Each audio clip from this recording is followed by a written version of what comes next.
शंकर को जल चढ़ाने के लिए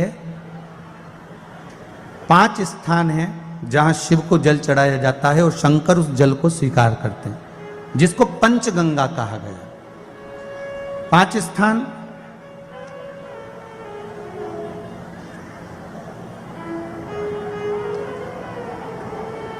अच्छे से समझ लीजिएगा। जब भी शिव मंदिर में जाएं तो ये 5 स्थान शिव को जल चढ़ाने के लिए ये रखा है। शिवलिंग, गोल जलाधारी, ये चरण जहां से पानी नीचे की ओर जाता है।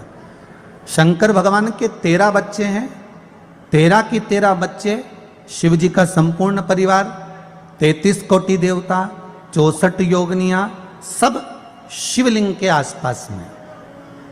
आप शंकर जी के मंदिर में जाकर यह कभी ना विचार करना कि पार्वती जी को ढूंढना पड़ेगा या गणेश जी को ढूंढना पड़ेगा या कार्तिकेय जी को ढूंढना पड़ेगा या भैरव को ढूंढना पड़ेगा। हमें शंकर के मंदिर में जाकर किसी देवता को ढूंढने की जरूरत नहीं है। जहां शंकर भगवान का शिवलिंग रखा हुआ है वो माता जी का हस्तकमल है, माता पार्वती जी का स्थान है। जहां शिवलिंग रखा है वो शंकर भगवान है।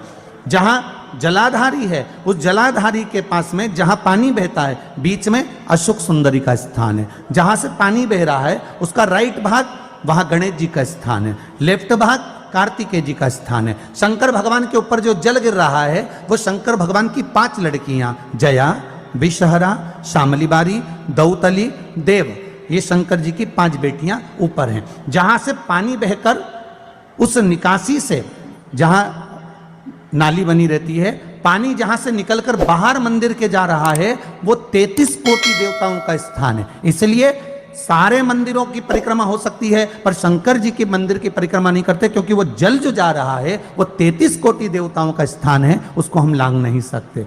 वो स्थान जल चढ़ाते समय आप इसका स्मरण रखें।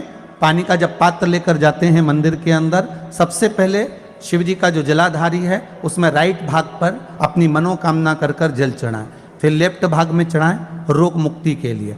अशोक सुंदरी की जगह पर चढ़ाएं, ये 3रा स्थान। 4था स्थान माता पार्वती जी का जो कटी भाग है जहां पर शिवलिंग रखा हुआ है उस भाग पर जल चढ़ाएं, 4था भाग। 5वां भाग शंकर जी के ऊपर चढ़ाएं। ये 5 जगह पर जल क्रमवाइज चढ़ाएं। आप लोग जाते हो डायरेक्ट जाकर शंकर जी पे जल उंडेल करा जाते हो, सीधे गए और शिव जी पे जाकर आपने जल चढ़ा दिया। हमारे यहाँ शास्त्र कहता है जैसे अपन देवताओं की पूजन करते हैं तो पंडित जी सबसे पहले पूजन किसकी कराते हैं? जम के बोलो जरा, गणेश जी की। गणेश जी के बाद पूजन कराते कराते कराते कराते कराते कराते आगे के सारे देवता कराते कराते कराते कराते फिर मूल पूजन पर पहुंचते हैं। आप डायरेक्ट मूल पूजन पे पहुंच जाते हो। और सरल भाषा में समझ लो, जितनी सरल भाषा में समझोगे ना उतना अपने जीवन में उतर जाएगा। इस छत के ऊपर आपको चढ़ना है।